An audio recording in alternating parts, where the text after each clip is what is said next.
It's dwarfs with guns, baby. It's time to review Thundrik's Profiteers. In the hip AF corner, with 5 members, 14 to 19 health, depending on how much booty they gettin', and some big guns, it's Thundrik's Profiteers. So we're going to talk about the fighter cards, the objectives, the ploys, and the upgrades, and then my overall impression of this warband. Now, not all cards will be talked about because some of them are just not good. So first, we're going to talk about Bjorgen Thundrik, the leader of this warband. He's got 2 move, up to 3 when inspired. He's got 1 shield uninspired and 2 when inspired. That's way better than Fuel, though I guess these guys are wearing armor and the Chosen Axes are wearing loincloths, so I guess that makes sense. His ranged attack, uninspired, is 2 hammers for 1 damage at 3 range. And when inspired, it's 2 hammers for 2 damage at 3 range with cleave. And that's nothing to scoff at. His melee attack, however, is something to scoff at. Now these guys have a very, very cool Inspire mechanic, and just when you think Games Workshop have run out of ideas, BAM! Needless to say, having attainable objectives for this warband is going to be paramount. It also means if Thundrik gets assassinated early in the game, no one's getting inspired unless you have the cards to do so.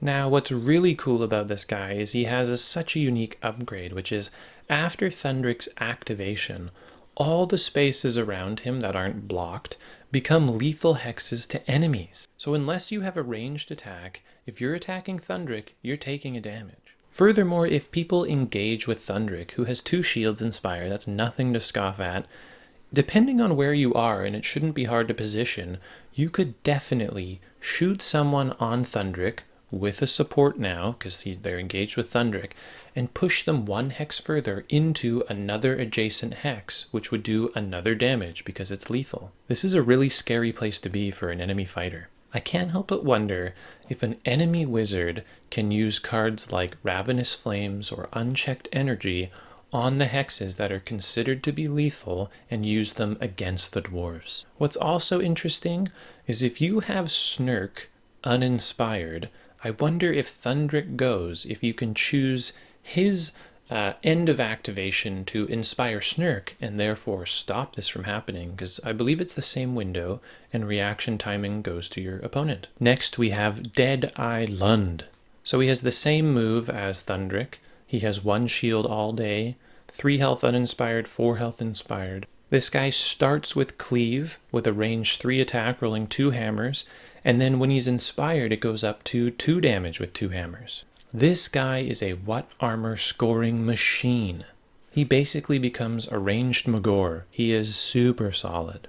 Enric Ironhail has similar stats, but notably he changes from a dodge to a shield when he's inspired. At a range of 3, he rolls 3 swords for 1 damage with knockback uninspired, and then 4 swords for 1 damage and knockback when inspired. Now what's cool about knockback on a ranged weapon is that if you're at range 3 from somebody and you just push them with your ranged attack, they can just charge you right after if they have a movement of 3, which is kind of the average. However, with knockback 1, you can actually push them so far that they can't countercharge you. Next, we have the Dangle Bro of the group, which is Gerald Allanson, and he's got the same defense, move, health. He's got a bit more melee potential though, because when inspired he rolls 2 hammers for 2 damage, but he kind of feels like he might be the Arnif of the group. And lastly, we've got the balloon dude himself, Kazgan Drakskewer, and he has the one thing that all dwarves want. Movement. He's got 4 movement all day. Now we're talking. 3 health uninspired, 4 health inspired, 1 shield all day. He has a range 2 melee attack for 2 hammers that does 2 damage. But when inspired, it does 3 damage. Now that's just solid. One thing I notice right away about this faction is there's some really nice synergy here. Unlike Fuel and the boys, this group seems like they really complement each other. Collectively, when facing Thundrik's Profiteers, you have to chew through a decent amount of health. And not to mention, the range makes these guys way more threatening. If you think about it, if you have a range 3 fighter with a melee range of 1, you threaten 4 spaces. If you have a movement 2 fighter with a range of 3, you threaten 5 spaces, which is pretty darn good. This warband will be an absolute beast at scoring What Armor and Get Thee Hence. And those cards can't be understated. Those two upgrade cards alone brought the Sepulchral Guard from the dumpster into not the dumpster. Now with a good warband, having those cards as immediately scoring cards is so powerful, especially when it inspires your fighters. Now the first objective card I'm going to talk about is a score immediately for 1 glory, and it's Focus Fire. And you score this if your warband has made the 3rd attack with different fighters onto the same target. I'm not sure about this card for a number of reasons. One, these dwarves have fairly accurate ranged attacks, so they might just kill that person. But also, there are better cards like this in the game, like Blood for the Blood God, where you make 3 charges, and they're on, doesn't have to be on different people, and you probably want to do it anyway, and you get a glory. So this feels like a big investment for 1 glory. The next card is an amazing score immediately for 1 glory, and it is if you roll a critical on a ranged attack with a range of 3 or more, you get this. And given the immense amount of dice that this warband is rolling, this is a nice card. We have a really cool card for 1 glory called It's Ours Now, and you score this in an end phase if you have 2 fighters in no man's territory. And I actually kind of like this card. It doesn't say anything about your enemy being there, and it's an easy 1 glory, and I think, it's kind of a freebie, if you will. Next, we have another card for 1 glory called Live by the Code. Never throw away booty. You score this if you didn't discard any objective cards during the previous phase, and if you do score it, you can't cycle any of your objective cards in the end phase. Now, depending on how you build this deck, this is a pretty great card. There's nothing your opponent can do to stop you from scoring it. It's 100% guaranteed. As long as you just don't have some nasty score in the 3rd end phase cards in your hand, it's a pretty good card. We have another score immediately card for 1 glory called Seeking Advancement, and you score this if you take someone out of action who has 4 or more wounds. The Godsworn have this card, and it was awesome, and quite frankly, these dwarves seem way more capable of scoring it than they did. We have a really cool objective card called Sound Finances for 2 glory, and you score this in the end phase if you have 5 or more unspent glory. Now, I love the name, and I think that this is an objective we could all strive for. So that means now in this game we have a score 1 if you have 3 unspent glory, we have a score 3 if you have 9 unspent glory, and now we have this, score 2 if you have 5 unspent glory. This is the winner as far as bang for buck goes. For ploys for these guys, we have a couple that I'll just rapid fire through. Etheric Augmentation, Ambitious Attack, Prepared Position, Protect the Boss. Fine. Now the first ploy I'll talk about is very interesting indeed. This is called Atmospheric Isolation. This is very niche card, and I don't think it'll see play, but there are some cool things to think about. So you can only play this if there is Thundrik on the field, but no more power cards can be played until the next activation. Note that power cards include upgrades. So if you go last in a round, and it's your power phase, and you play this card, does that mean that nothing can be played until the next activation, i.e. after the end phase? Because if so, that means no one can play upgrade cards in the end step. What's more practical, though, is that if you really want to kill someone, say a dodge-based warband member, or you're fighting Molag, and you play this card, and you go in and smash them, they cannot play Last Chance, they cannot play My Turn, and that is really powerful. The next card we have is a doozy. It is Seek the Sky Vessel. Choose up to 2 friendly fighters and make move actions with each of them. This is so good for getting your fellas into range before your activation, getting them onto objectives. There are some objectives like Quick on Your Feet that require all your warband to move.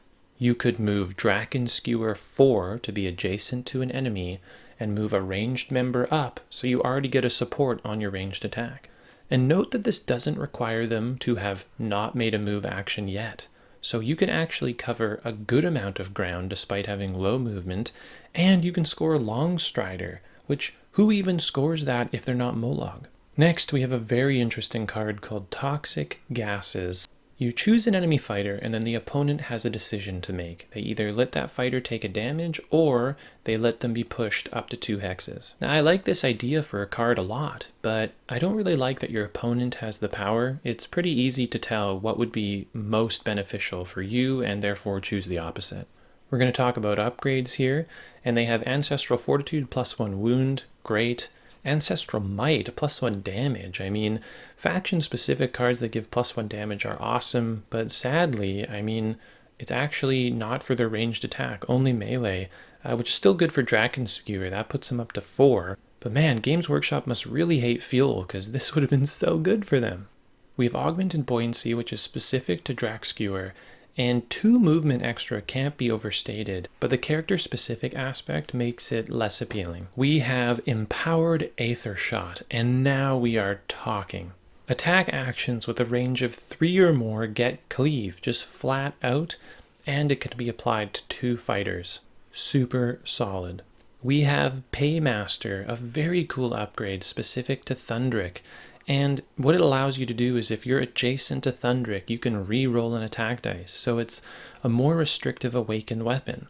Now, if you were a melee warband, this would be eh. But because you're a ranged warband, this is actually pretty dope. Besides, if Thundrik's dead, you're probably in trouble anyway, so you might as well run it. And the piece de resistance, we have Rapid Reload.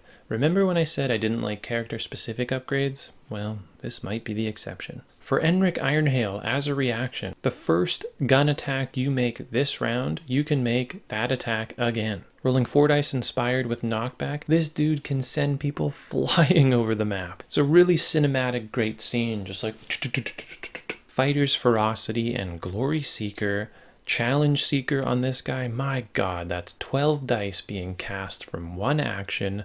Karsus is gonna be pissed. On the whole, this warband seems pretty spicy. You aren't gonna one-hit anything that often, but they seem super consistent. You don't have to charge all the time. Get the hints. What armor? Headshot. Seeking advancement. Change of tactics. Precise use of force. Death from afar. Finish them. Peerless fighter if you're feeling lucky. I mean, bar and memes aside, it counts for 6 score immediately cards right off the bat. That is strong. I think these fellas are going to usher in a very painful time in Warhammer Underworlds. Let me know what you think about this warband in the comments section below, or if I overlooked one of the cards. Thanks for watching, and I'll see you next time.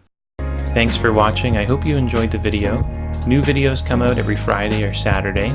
If you enjoyed this video, consider giving it a like or even subscribing to the channel, or you can leave me a comment in the section below.